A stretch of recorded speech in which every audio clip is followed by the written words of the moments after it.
Well, hello guys, and welcome back to another Steven Universe review. In this episode, we'll be taking a look at Season 1, Episode 14, Lars and the Cool Kids. The title is an obvious parody of Lars and the New Girl.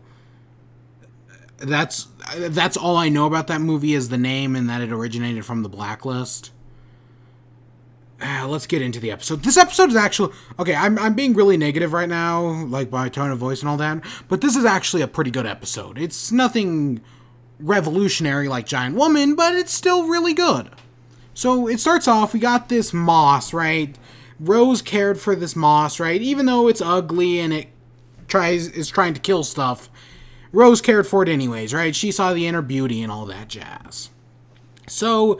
the gyms are like, we need to get it to the hill, but we have no idea how to do that right now, so we're just going to put police tape around and hopefully nobody will come, right?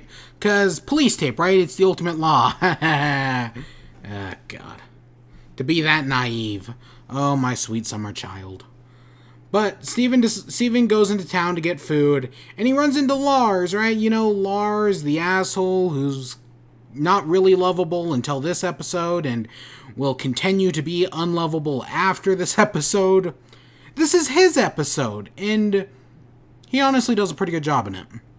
But he's stalking out the cool kids who are hanging out in the pizza shack, right? You got Jenny, Buck Dewey, and Sour Cream, right? And he wants to be part of the cool kids, because he sees himself... well, I don't know if he sees himself as a cool kid, but he definitely sees himself as someone who should be a cool kid.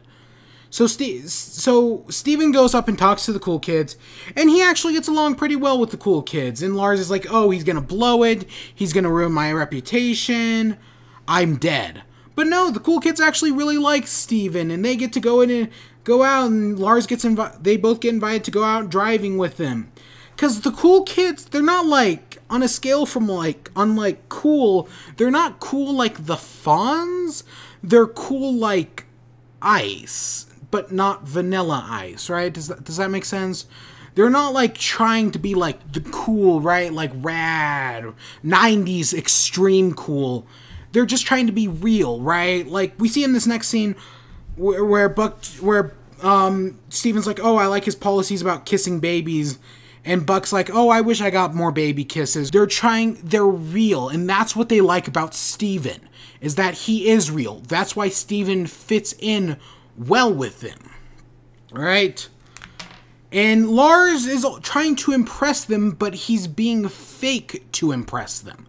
That's why they're not entirely getting along with Lars. That's why they're kind of... he doesn't fit in exact, because he has this perception of cool, the stereotypical Fonzie cool. And that's what he's expecting from the cool kids, but all the cool kids want is to be real, right? To not be fake. It's well done, is what I'm saying.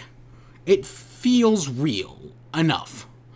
But they head to Dead Man's Mouth or whatever, and that's where the moss is. And there's the police tape, and Steven's like, oh, they're not going to pass the police tape. They're teenagers, of course they pass the police tape. Screw the rules, man. Right, because they're teenagers. That's how it works. So they get attacked by the moss, and it's actually, you got some good, right, it's a good scene, because Lars is like, this is all your fault, this is all your mom's fault, and Steven he kind of snaps a little bit, not as much as he will in later episodes. But he's like, how do you know my mom? I didn't know my mom, but she saw beauty in everything. It's a well-done, really good scene. It's what makes this episode work, right? It's very real, it's down to earth, while still being enjoyable and having a smart message. Well, not smart, but a well-done message, right? Seeing inner beauty and all that. And that's both represented by the moss and by Lars. But Steven and Lars get the cool kids in the car, and they head up to the top of the mountain. And once they get to the top of the mountain, the moss blooms and turns into these little pink flowers with gems in the middle. And it's just it's a nice shot. And Lars and Steven kind of get along. That will only last in this episode, because they'll go back to hating each other next time. But for the end of this episode, it's good. This is just a nice... It does have its serious moment near the end, but it's earned. And this is just a really well done and enjoyable episode. But with this all being said, I hope you all enjoyed. Stay tuned for more. Until next time, peace.